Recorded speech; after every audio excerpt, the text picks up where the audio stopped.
Lock it up. Lock it up. Lock it up. Hit the guys up on the Riverwind Casino call-in line at 405-329-9000 or text the show on the Knippelmeyer Chevrolet text line at 405-651-3439. Do it! Just do it! Now, with Locked In, here's Parker Thune and Grayson Singleton. Grayson's on that TED schedule. 3 straight Fridays now that he has been out of the office. I am here to anchor the next hour of OU football and recruiting talk here on the Ref with you. And joining me from, I don't even know where he's at right now, up in green country somewhere, grill boy himself, Travis Davidson. Trav, how we doing? Are you doing the rush? I'm doing great. Yes, I'm doing the rush. This is actually my last Friday rush. As you know, we transition into me doing Wednesdays during the season. So I do Fridays, so Ted can have 3-day weekends all summer. And then, once OEC football Fridays are on the horizon, as they are now, they bring Ted back into the Friday shift. I get kicked to the midweek where I am on the Wednesday rush all season long. And then, of course, post-game shows. And occasionally, I guess, picking up for when Grayson just decides, I'm an SMU guy, I'm a poke, I think I'm only doing radio 4 days a week from now on. I want 3-day weekends too. Man. Sheesh. I think he's supposed to be back on the 5-day churn next week, but he got himself 3 straight long weekends in a row. Honestly, impressive work. I respect the hustle, nabbing those vacation days before the football season starts. Just found out a couple days ago that Steely's going to be on vacation all of next week too, which means I assume it's going to be me and Grayson 12 to 3 every single day. So that'll be interesting, but we'll see. Yeah, who knows? It's a surprise. The listeners, everybody will find out Monday who's going on at noon. Big Mike Boganowski on the text line says, want to thank Grayson for the multiplicity of guest hosts that have to cover for him. Big Mike, appreciate you. Good to hear from you, obviously. And, yeah, that's one thing about KREF, man. We're comfortable going to the bench. This is a very, very much like an Oklahoma City Thunder type of playoff rotation. You can go deep to the bench and still move the team forward. So don't worry, Grayson. I got you, buddy. Denver from Indiana says, the man, the myth, the legend, Travis. Yes, indeed. That's on me. Your radio airwaves for the next 4 hours here on the Ref. 405-651-3439 is the Knippelmeyer Chevrolet text line if you would like to chime in throughout the show, which is brought to you by Dorsey Jones GMC out in El Reno, family owned and operated. Take advantage of their half-price oil changes on Saturdays, or if you're in the market for a new vehicle, grab a GMC. They offer some of the most reliable trucks and SUVs on the market today. So check out Dorsey Jones GMC in El Reno. And Travis, before we get too deep in the weeds with recruiting and fall camp and scrimmage talk and this, that, and the other, I would like for you to rehash a very intriguing point that you made. I saw the clip circulating on social media. It's like, you know what? More people need to hear this. So I'm going to have Travis restate this point on the radio when Locked In rolls around. But on the JP and Trav show, which is a weekly show that you do with our good friend JP, big-time Sooner, up in the Indianapolis area, you had discussed Oklahoma's injury situation. And I thought your take on it was quite interesting. I thought it was quite astute. I thought it was a take that more folks need to hear. And so I cede the floor to you to weigh in on the nature of the injury situation at Oklahoma with several different players banged up after the first week of fall camp. Yes, I think this take is brought to you by exhaustion, Parker, because that's what I am. I'm flat out exhausted. People just need to pick a lane, man. Like, the idea, and this all came from, I think, your tweet that got put out, talking about how people were missing practice and this, that, being held out of practice. And Our good friend Dean Blevins was like, oh, man, 5 days into camp, all these people, something's fishy. All these people missing injuries, missing time, this, that, and the other. Guys, we got to pick a lane. I swear we got to pick a lane, man. Like, last year, the reason we had so many injuries is because, as it's been reported, some of the coaching staff and some of the training staff were kind of butting heads with the recovery staff. And recovery staff would say, hey, we've got to let this kid rest, man.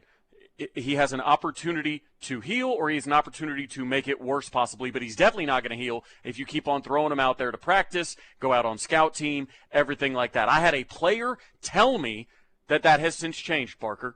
He said, hey, look, man, now if that happens, if we need to rest, they'll go get Jim Nagy. And Nagy will say, no, shut it down. We are going to rest. We're going to make sure that we don't worsen these injuries and in the same spot we were last year. So it is a black and white difference from last year, Parker. Last year, people were tearing ACLs. They were tearing their patellar tendons. They were cleanly breaking ribs. And the recovery staff would say, hey, maybe these guys should rest, maybe a little precautionary. And last year it was, no, we're going to move ahead. Well, this year, what are they doing, Parker? They're being careful.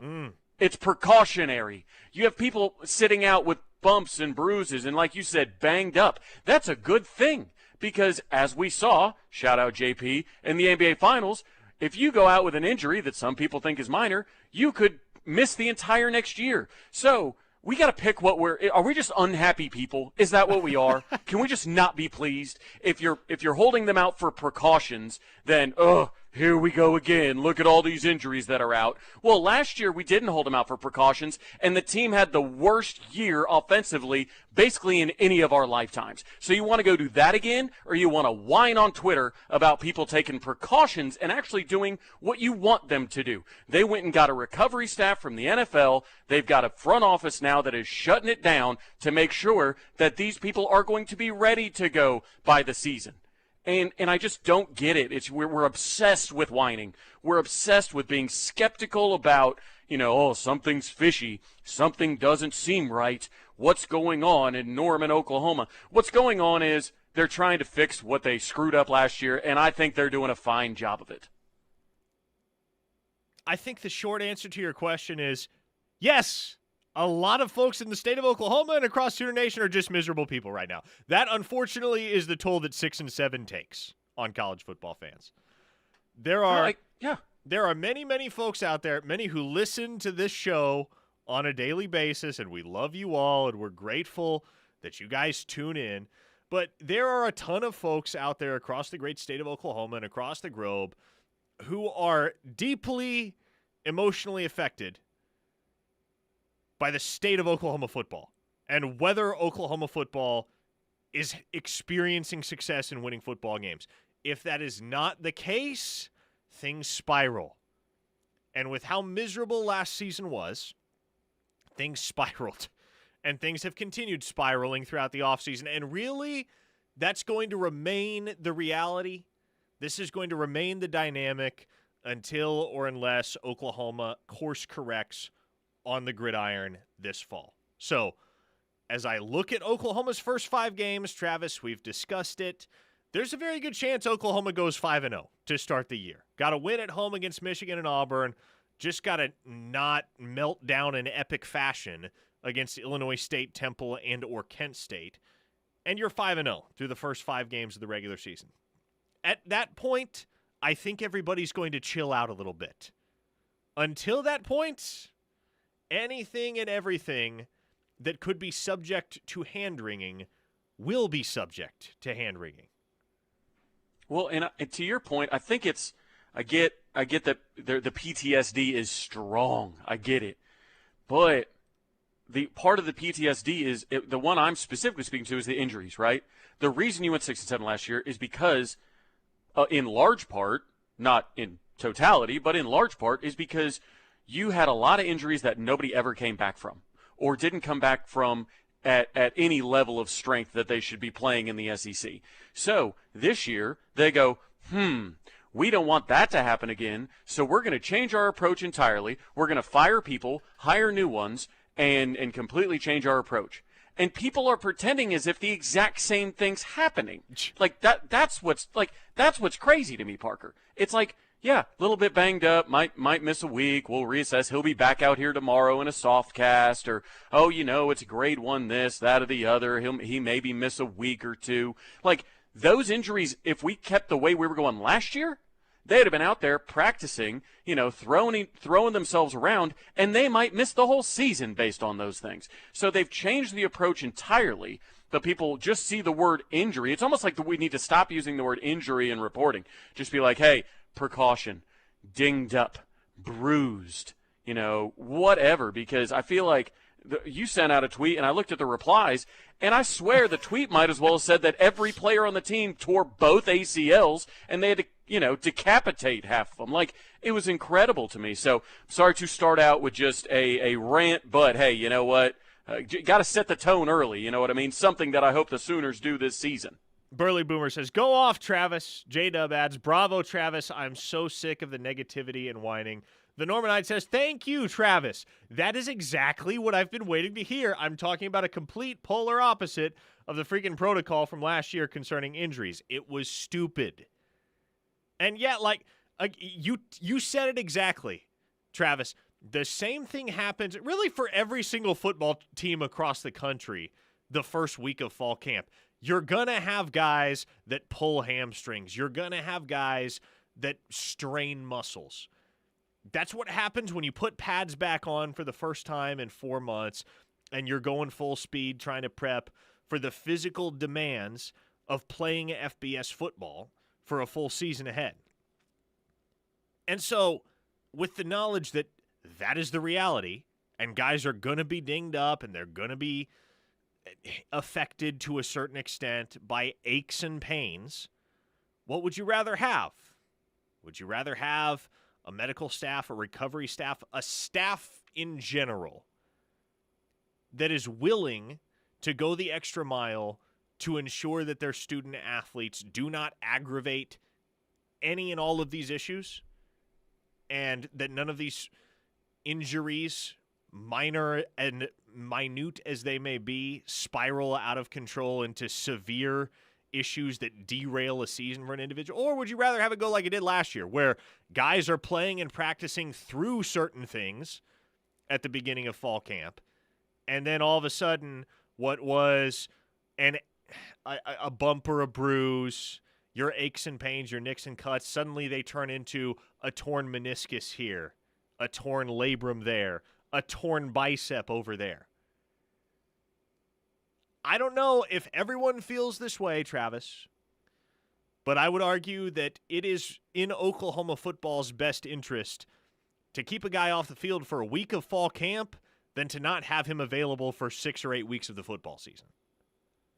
No, I couldn't agree more. And installs and things like that, I don't know. For some reason, I just kind of trust Jaden Ott. If Jaden wants to take a couple days off, go for it. I don't care.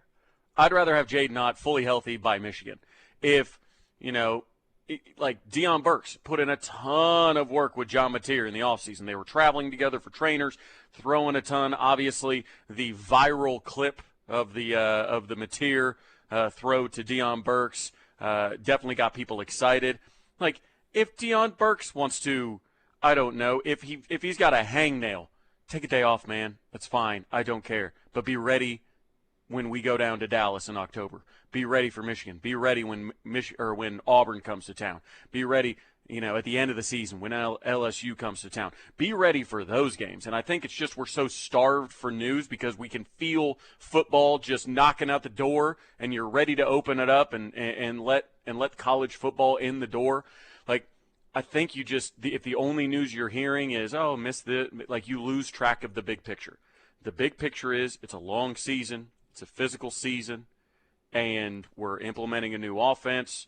But the guys that are implementing the offense have coached it, played it before, at least from the leadership role of the quarterback and the offensive coordinator and the quarterback coach.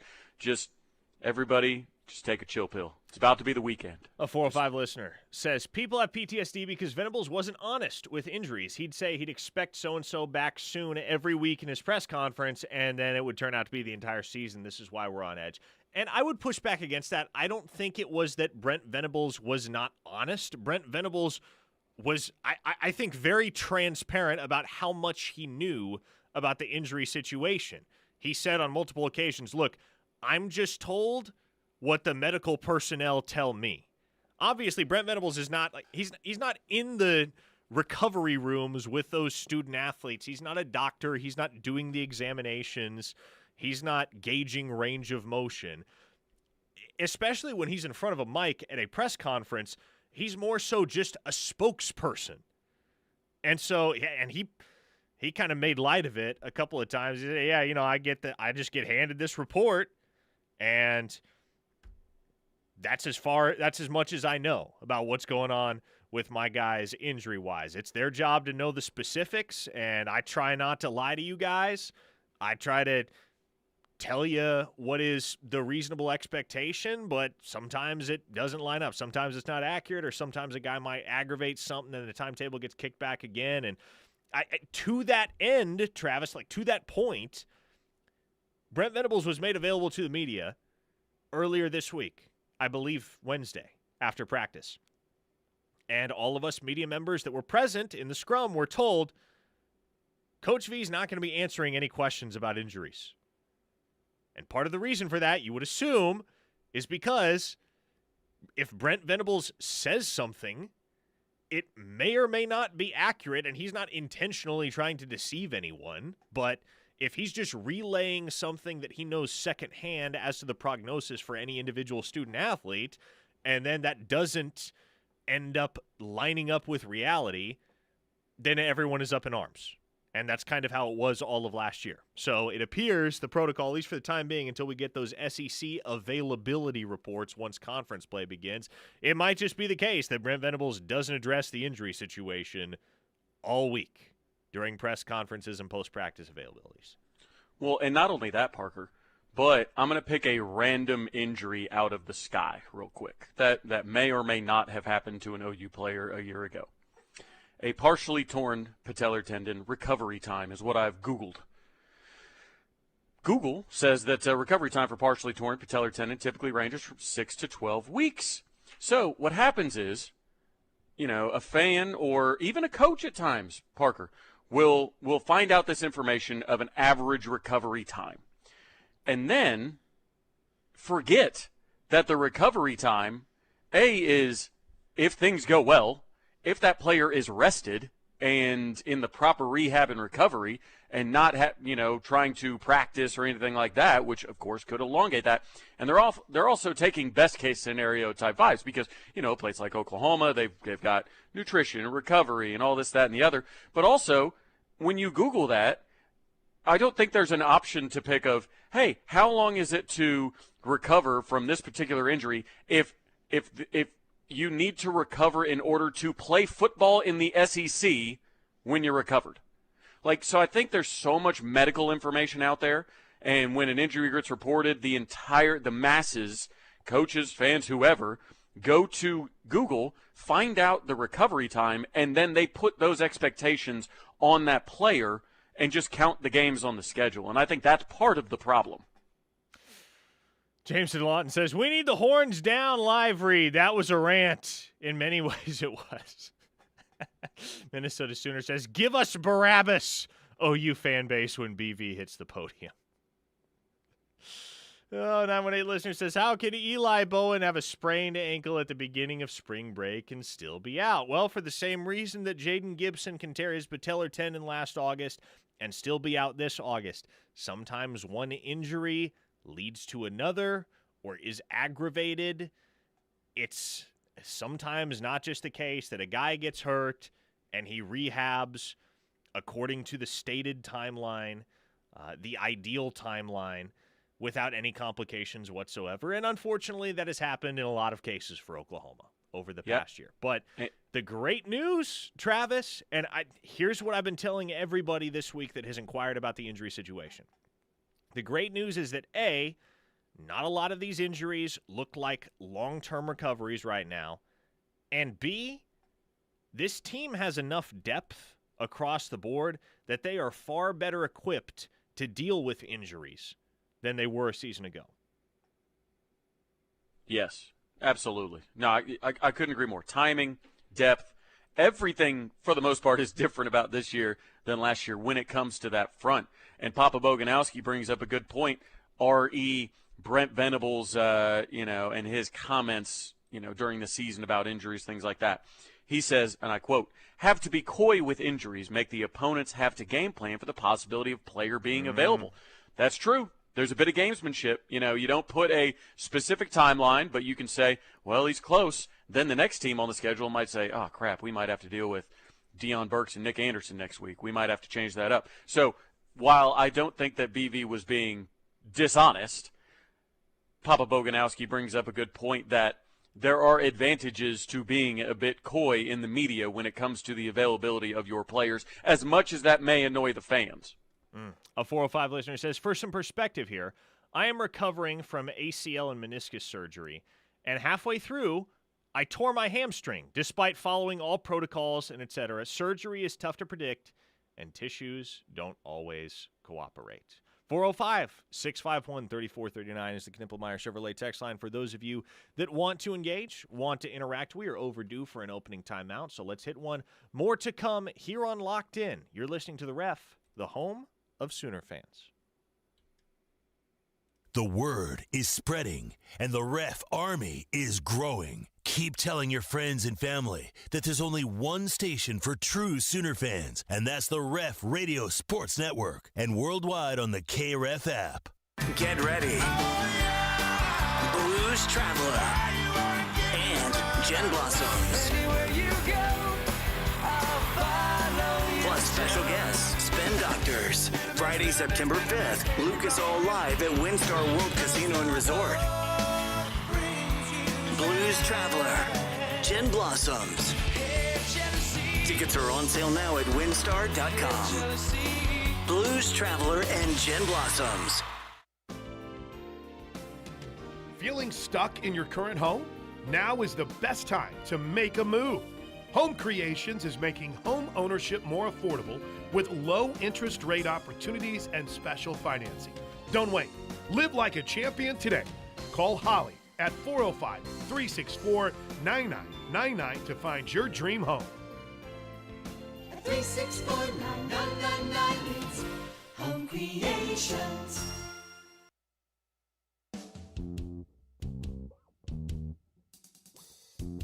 Whether you're from out of town or live here year-round, Visit Norman encourages you to shop local this summer. Visit Cayman's on Main Street, your one-stop shopping for men's and women's clothing and accessories, designer jewelry, cosmetics, and home decor.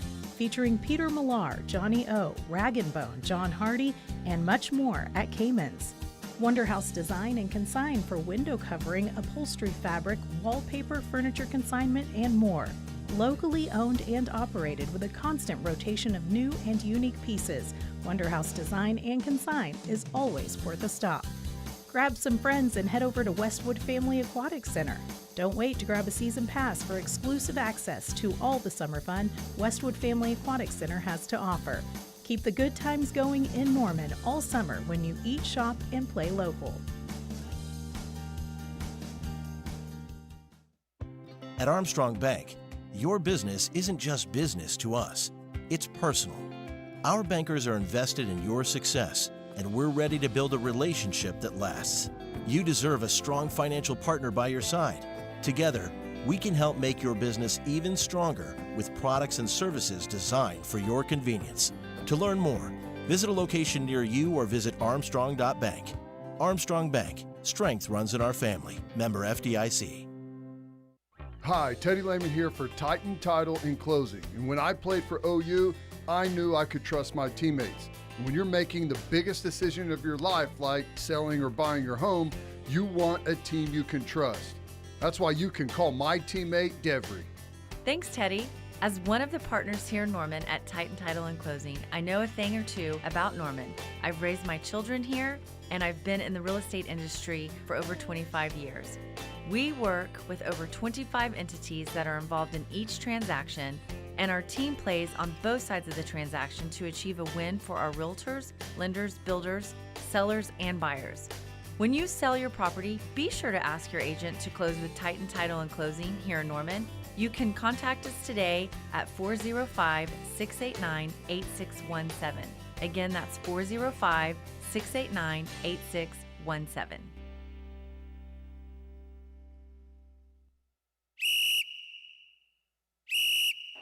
Sidelined by injury? Valor Physical Therapy can help. With 25 locations statewide, now Tulsa too, Valor knows what it takes to get you back in the game faster. Start now at valorpt.com or 405-265-6449. No referral needed. Mention the ref for a free t-shirt at your first appointment. valorpt.com. The best college football team of my lifetime is certainly the 2019 LSU Tigers. An undefeated 15-0, the Tigers won 12 of those 15 games by double figures, including all 3 postseason games. The team was led by Heisman winner Joe Burrow at quarterback. Somehow Jamar Chase and Justin Jefferson were on the same team, and the nation's best corner was Derek Stingley Jr. Burrow, Chase, and Stingley were All-Americans, and the team featured 8 future first-round picks. The 2001 Miami team certainly was the more dominant team in terms of average point differential, but this LSU's team stands right up there with the Canes, 04 USC, and any other squad in the conversation. Oh, that team was a runaway freight train. For my money, in my lifetime, greatest college football team I've ever seen, without question. It is LSU Team Takeover Day here on the Ref, brought to you by Landers CDJR of Norman. This is our last SEC Team Takeover, our very last. LSU gets the distinction of being the last team that gets a takeover day here. Landers CDJR, when you choose Landers, Chrysler, Dodge, Jeep, and Ram of Norman, you're not just getting a great vehicle, you're supporting a dealership that cares about the community. They've got a giant selection of used cars, trucks, and SUVs, all inspected and ready to hit the road. From reliable sedans to rugged trucks and spacious SUVs, they have the perfect vehicle to fit your needs and budget. You can check them out at LandersCDJRNorman.com. Travis, notable OU-LSU recruiting battles over the years. There were 2 of them in the last couple of months here, right here in the 2026 recruiting cycle. The Sooners did not get 4-star edge rusher DeAnthony Lafayette. They lost out to LSU in the battle for his services. However, they did win the more important battle because Ben Arbuckle went toe-to-toe with LSU offensive coordinator Joe Sloan in the recruitment of 4-star quarterback Bo Bentley. And he prevailed. Bo Bentley committed to Oklahoma in, late June? Yeah, towards the end of June, Bo Bentley locked in with Oklahoma, choosing the Sooners over the Bayou Bengals, and he is the centerpiece of this 2026 Oklahoma class. Yeah, I mean, what would some of the other notable ones be? Obviously, Caden Durham is who you think of first. Yep. Whit Weeks, would you put in that in that realm? That's a good pull. That's not one that's going to immediately spring to mind for many folks because Oklahoma, they burned bright and fast in terms of their stake in that recruitment. They rose late in the process for Whit Weeks, mounted a pretty solid run at his commitment, but ultimately wound up just short. He wound up committing to LSU. But yes, Whit Weeks, I want to say that was the 2023 class. And what about Dominic McKinley? I don't know if that was ever an OU-LSU battle. Now, there was a time where it was an OU-Texas A&M battle. At least that's what it looked like. OU, Texas A&M, Texas was also prominently involved. But once Dominic McKinley decommitted from Texas A&M very, very late in the cycle, and he was a 5-star defensive lineman in the 2024 class, it was kind of immediately apparent, immediately obvious that, okay, the kid's going to be an LSU Tiger. And lo and behold, he was. He was from Louisiana, Lafayette area, I do believe. And once he backed off his pledge to the Aggies, I think everybody kind of figured, okay, he's going to be wearing purple and gold. And the Tigers were able to keep him home, after all. Well, and that one was so interesting because I remember having conversations of highly ranked defensive linemen in the state of Louisiana Like, back in the day, that was just, I mean, don't even offer for the most part. I mean, like don't bother. They're not going to go in there. I remember when Urban Meyer was at Florida, I think he talked about that. Like, hey, look, like, you know, we've got to go after talent like other places. If Louisiana's got a high ranked, I mean, in the boot, like they put up a wall around their state. Parker may be better than anybody. So when the Dominic McKinley recruitment was, you know, progressing, we thought to ourselves, is it really going to happen? Is a top-ranked defensive lineman going to get out of the boot? Lo and behold, no. He will be starting on the LSU defensive line when Oklahoma takes on the Bayou Bengals over Thanksgiving weekend. He's a good player, man. Had him on my All-SEC preseason ballot, I think, as a third-teamer. Jacob Phillips was another memorable one, points out KW in the 918. Yep, long-time commit to OU, then takes an unofficial visit the week before signing day and flips to LSU. It is interesting to consider Oklahoma, over the years, has rostered a decent number of players from the state of Louisiana. A lot of them were not offered by LSU, though. You do notice this trend as well. Like, yes, LSU has strong in-state representation on their football team, but there also tend to be quite a few that get away. Think about current Louisiana prospects, Louisiana natives on Oklahoma's roster right now in 2025. KJ Daniels hails from Louisiana. Jermichael Carter hails from Louisiana. Obviously went to McNeese State before landing at OU out of the transfer portal. Giovanni Gibson is from Louisiana.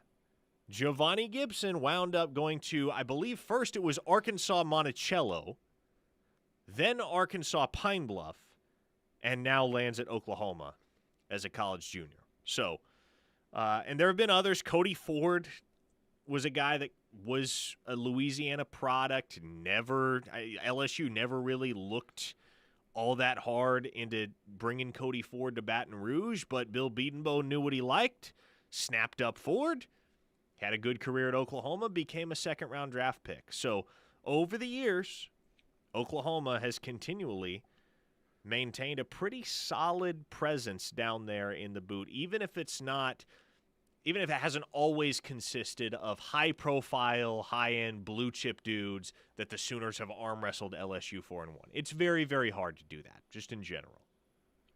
Yeah, if LSU wants to keep them at home, they do as good a job as any at keeping them that way. You know, you can go year over year of the, you know, different, you know, top players in Louisiana.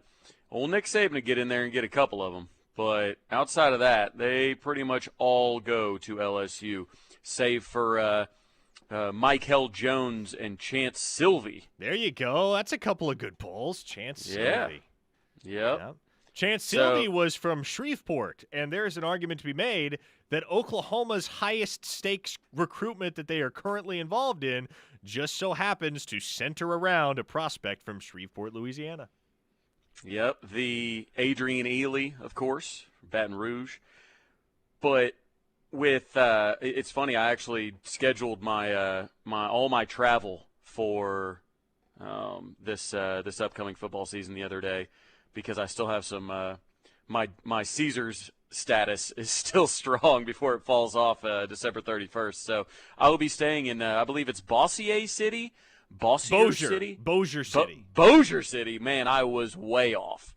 So, anyways, I will be staying there. There is a Caesars property in Bossier City. My goodness, I'm glad I spoke with you first. That would have been embarrassing. Just rolling right into the Caesars property down there and doing that. But I will be spending a lot of time in Tunica, Mississippi, and Bossier City as far as my Louisiana travel is concerned. Arthur McGinnis from back in the day. Again, no real highly ranked ones, but OU's had their times down there in the boot. Rufus Alexander, another good one that several on the text line have mentioned. Sooner Walk wants to know, was Samaje Perine from Louisiana? No, he was from Pflugerville, Texas. Big Wink says, now the text line is going to freak out because Peyton Houston is in Louisiana. I tell you, Like the quarterback dominoes, I was having this conversation with somebody in the agent community on the phone last night. It's going to be really, really interesting to see how these quarterback dominoes in the 2027 class fall, because there's an expectation that a lot of these guys are going to start coming off the board as early as later this month, Travis. And it's a very deep class of signal callers in the 27 cycle. And so there's going to be a feeding frenzy for some of them, because there are a bunch of good quarterbacks, but there aren't enough to go around. There will be a few schools, a few prominent schools, that wind up on the outside looking in with an elite signal caller and have to settle for a second-tier option at the position. Now, I have felt for quite some time now that Oklahoma leads for Peyton Houston, but USC is also very heavily involved. Clemson is very heavily involved. LSU is interesting. LSU's status in the Peyton Houston recruitment is interesting because they offered him pretty early, probably not as early as they should have, but they threw a hat in the ring. They have pursued him. However, you know who else happens to be another highly regarded quarterback in the class of 2027? Garrett Nussmeier's younger brother, Colton. And so, right now, it is the expectation behind the scenes that Colton Nussmeier is the guy that LSU is going to take in the 27 cycle, which is very, very interesting. Because there are 3 national top 10 quarterbacks in the state of Louisiana in the 27 cycle, and the Tigers aren't going to have reason to go after any of them seriously if indeed things continue along their current trajectory and they just go lock down Colton Nussmeier. Because you have Peyton Houston in Shreveport. You have Malachi Ziegler in Benton, Louisiana. And then, of course, you have the guy that's closest to Tiger Stadium than any of them, Elijah Haven, who is the number 1 quarterback in the nation in the 27 cycle. He is from Baton Rouge proper. And so who would have imagined there would be a year where there'd be 3 legit elite quarterback prospects in the boot, and none of them wind up playing in Baton Rouge in the purple and gold. But that looks like the world that we're going to be living in, Travis. And Oklahoma is one of those schools that appears poised to benefit from that dynamic, because if LSU went all in on Peyton Houston, I pretty well believe they would get Peyton Houston because he grew up an LSU fan. But in all actuality, they've kind of been half-hearted at times in their pursuit of him. There's never been any question on Oklahoma's end as to who they want in the 27 class. It is Peyton Houston. It's been Peyton Houston. It will be Peyton Houston. And fortunately, it just looks like Oklahoma is a fortunate beneficiary of a circumstance in which LSU has so many options at their disposal that they just haven't really been sure up to this point which one they're going to go full throttle with. Yeah, well, and I think people forget, we just talked about Oklahoma getting a big win over LSU earlier in this cycle with Bo Bentley, right? Well, part of what made that notable, even more notable, I suppose, than, it already was, that Arbuckle just showed up with a top 15 committed quarterback already in the boat, a higher-ranked quarterback than he's ever worked with, and he says, yeah, I think I can do better. And he goes after and gets a top 10 quarterback in the class instead to replace him. So that's notable, of course, but also, Parker, the Bryce Underwood, the quarterback that Oklahoma will face in week 2 this year, was famously committed to LSU, the previous number 1 signal caller. He was obviously in the class prior to Bo Bentley. So they've had their top 2 high school quarterback recruits taken from them. One flipped, and one they just got beat out for him. So I don't think LSU, correct me if I'm wrong, I don't believe they've signed a high school prospect since the class before Bryce Underwood. Yep. They did not sign a quarterback last year. So it's one of those things. I don't think they'll sign one this year. So they'll go into next year in 2027 going, all right, thank God we've got all these, dominoes, or all these, kind of the hands dealt for us, things stacked in our favor, if you will, because we got to get a high school quarterback eventually. I mean, we've gone 0 for 2 back-to-back classes. If I'm Brian Kelly, I'm going, what do I have to do to sign a quarterback? Well, I guess the short answer is you pay a lot of money, you can get a quarterback. These days, if you're that desperate, you can just go cut a check and get whoever you want to get within reason. A couple good nominations from the Knippelmeyer Chevrolet text line. Past Sooners from the state of Louisiana. Chris Brown. Chris Brown, who rushed for a zillion touchdowns in 2008 for the Sooners. I forget what the actual tally was. I think it was over 20. I think he had over 20 rushing touchdowns that year. He was from Louisiana, Alexandria. Craig in Cleveland going way back. I guess it's not way back, but this is 30 years in the past. Jermaine Fazande. Jermaine Fazande, who played during the John Blake days at Oklahoma and then had a stint as a fullback and running back for several years in the NFL. He was from Marrero, Louisiana. Well done.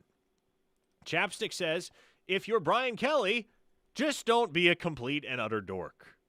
That's also one strategy, Travis. Yes. That might serve BK well. I'm not sure. You might be asking a fish to climb a tree at that point. I'm not sure it's within his realm of possibilities. A listener in Colorado says, listening to Travis try to pronounce Bossier City reminded me of that episode of The Office where they were pronouncing Sabre Sabre.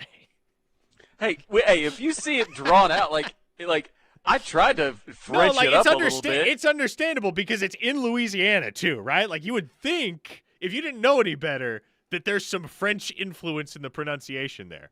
But no, and that's the thing. Bossier City.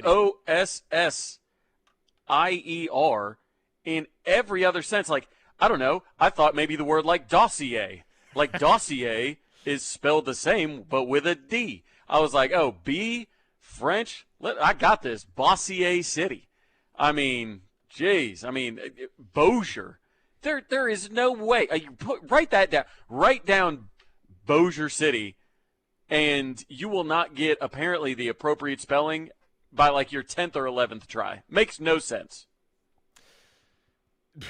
Brent Rawls was from Louisiana, wasn't he? Asks 5-star Randy. Yes, Brent Rawls was. In fact, he went to the very same high school that Peyton Houston attends. By the way, Travis, when you're in Bossier City, hit up the Chili's in Bossier City. That always used to be the stop for me and my college buddies whenever we would road trip through Louisiana. I don't know why. It's just the first time we ever went through Bossier City, we stopped at Chili's, and then every time thereafter that we went through Bossier City, we stopped at the same Chili's.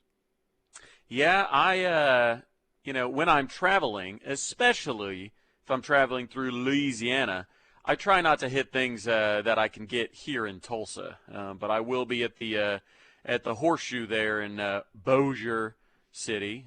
So we'll see what dining options they have available to me then. It's not exactly a vacation. I'm just stopping in and then getting back on the road over to Tuscaloosa for an overnight. But yeah, we'll see. I will see. What's your go-to order at Chili's? Little skillet queso? You a chicken crispers guy? Oh man, it just honestly, it depends on the mood I'm in. I don't know that I've ever ordered the same thing twice at Chili's. It's such a diverse menu. I mean, you could I don't go to Chili's enough to the point where I've had 25, 30 trips over the years and I can just fall back on the old standby.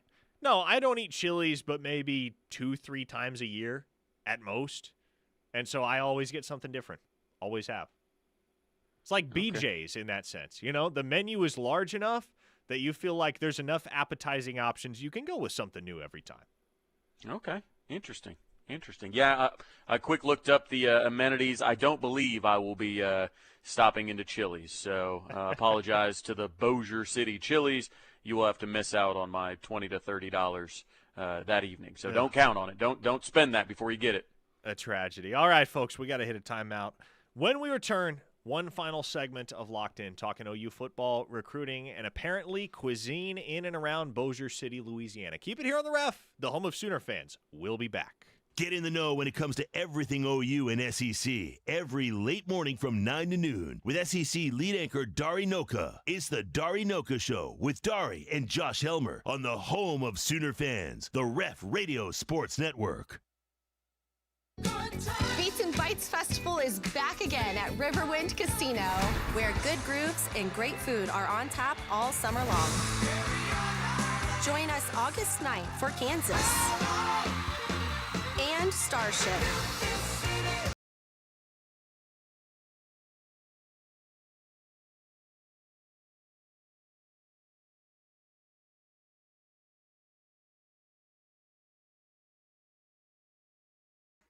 Severe weather can strike when you least expect it.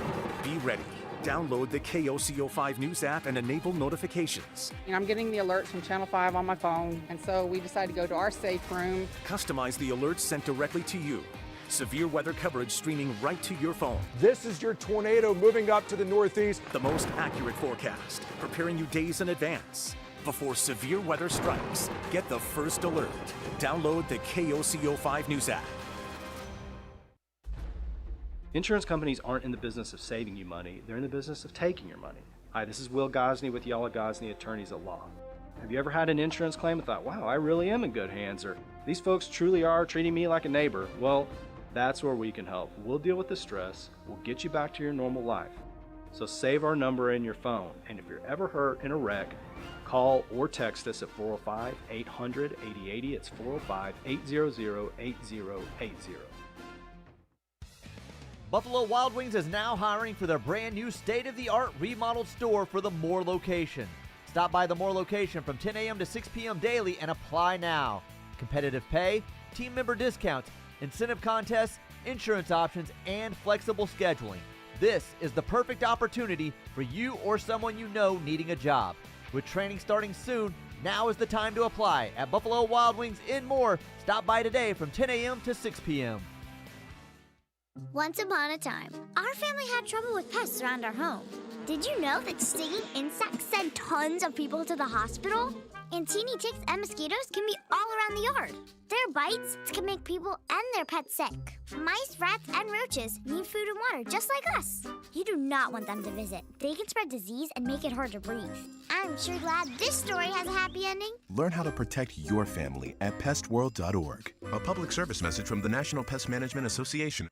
Now that open enrollment for healthcare coverage has ended, there's still several options to consider that just might benefit you. Need to purchase your own health insurance? Confused about Medicare? Considering offering benefits to your employees? Call the agents at Allison Insurance, featuring 70-plus years of combined insurance business experience. They're able to help clients avoid mistakes when purchasing individual or group health insurance. Call Allison Insurance at 800-580-5587 or 745-2968. They are the experts. More than 600,000 Oklahomans have disabilities. We can't afford to leave great employees behind just because they do things differently. Who we are and what we accomplish are much more important. Hire an Oklahoman with a disability and gain dependability, commitment, and lower turnover. Reach out. Oklahoma Rehabilitation Services, okdrs.gov.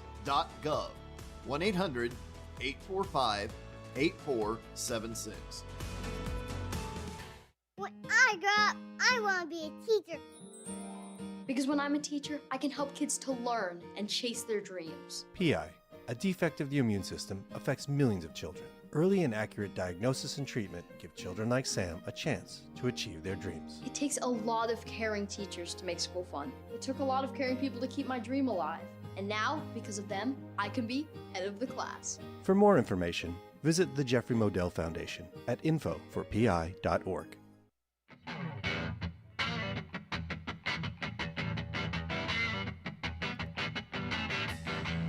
I don't know, Travis. I might throw a little bit of money on UNLV to win the Mountain West after this bit of news dropped this morning. Do you see this? Vontez Burfict. Vontez Burfict is on Dan Mullen's staff at UNLV as a defensive analyst. If you're not familiar with Vontez Burfict, why not? He sure made a name for himself in the mid-2010s in the NFL as a linebacker for the Cincinnati Bengals because he was headhunting in the most literal sense of the word. Yes, he turned Antonio Brown into the man we know today. That's true, isn't it? He's responsible for the phenomenon of AB. I don't know whether to thank him or he should get a cut. He should get royalties from whatever Twitter Premium or X Premium, whatever whatever revenue share Elon gives Antonio Brown's account. Vontaze Burfict should get a cut of that because he lit him up something fierce. A 580 listener, we were talking about guys that Oklahoma has recruited and signed from the state of Louisiana last segment because it is LSU team takeover day here on the Ref. This is a steely question. There was a 580 listener that asked, didn't OU sign the wrong offensive lineman from Louisiana one time? There were two guys with the same name and OU signed the wrong one. If that happened, I guarantee Steely would be the one that would know it and know who. Right, yeah, you're about 2 hours too late for that question, but no, that seems pretty insane. I'm not sure what era that would be from, but yeah, I'm guessing that predates my coverage. Now, Travis, Oklahoma does scrimmage tomorrow. Yesterday was an off day for the guys. They're back out there on the practice field this year. They're back out on the practice field today. They've been on the practice field a lot this year, which is generally what you do after coming off a 6-7 campaign. But they're back out on the practice field today. They will scrimmage for the first time tomorrow. Brent Venables said they will do 2 full scrimmages and a third situational scrimmage. Based on what we've heard and seen out of camp to this point, what do you think is the most encouraging narrative at this point in the process with a week of fall camp behind us? Honestly, I'm most encouraged over what I was most frustrated by last year, right? The offensive line. Hearing about, the depth, hearing about how much time they've spent in the film room together, in Arbuckle's availability, hearing about all that, and hearing about bright spots like, a youngster like Ryan Foje, seeing some clips of him. Good stuff, because with that, I've always been pounding the table, which, your guys' favorite dumbass clip of the week, resident, the Kentucky radio guy. Well, it's just offensive line going to magically get better. Yes. Yes. Yes, it is, actually. And no, it's not through magic. It's through simple logic. Like, so many people are attributing to magic what is actually just logic. It is logical, Parker, that all the players that were injured last year, like Sexton and Taylor, and I know Taylor's a bit banged up right now. I don't think it's anything long term, but those guys, Troy Everett, who obviously was the reason that you had to go get another center in the spring, when and then that health wise, those 3 guys will be back healthy. Obviously, Heath Ozida, Logan Howland held down the left side of the line to the best of their ability last year, getting valuable reps, right? Fabechi was the only consistent part of our line last year. Spencer Brown has left, which that logically will make the offensive line better. Yes, it will. And then you've got young talent that's on the rise, right? EPL, Foje, Fasusi. You've got guys all across that now have experience. You've got your older guys that missed with injury last year back healthy. You went and got Derek Simmons, Luke Baklenko, and Jake Michaela. So you've gotten better in every way you can get better. You didn't lose anybody impactful. You returned people impactful from the older side and the younger side, and then you brought in new people that are impactful. So, no, it's not magic, Mr. Kentucky Radio. It is simple logic. Thank you. Thank you for bringing that back up, because we played it during the 12 o'clock hour, and I had intended to loop back around to it, and we got off track with various other things this hour. But the dumbest part of that whole soundbite is like, well, I know they had 1,000 injuries last year, but if you know they had 1,000 injuries last year, why would you think it requires magic to fix the offensive line? By the way, Tyler McComas did chime in. He texted me, and he said, it did happen. John Blake made the mistake of signing the wrong offensive lineman from Louisiana, and it happened to be Brad Davis, who is now the offensive line coach at LSU. Oh dear. Yeah, the text line, One-star Joe Bob from Louisiana. Of course he would know. He's from Louisiana, for goodness sake. Frisco Sooner, wasn't his last name Davis. Reformed Sooner. Was it Brad Davis? There we go. So a lot of people knew. See, I was thinking it had to have been like back in the 60s or 70s that such a mistake happened. But No, John Blake. Apparently in the 90s under John Blake, which if that isn't just the perfect summary of the John Blake era at Oklahoma. We must have hired the wrong John Blake, too. Oh, it's been a fun hour here on Locked In. Travis, thanks for hanging. I guess you'll be sticking around. You got 3 more hours of talk coming up with Tyler McComas on The Rush. I am Parker Thune. I am done. We will do another installment of Locked In come 2 o'clock on Monday.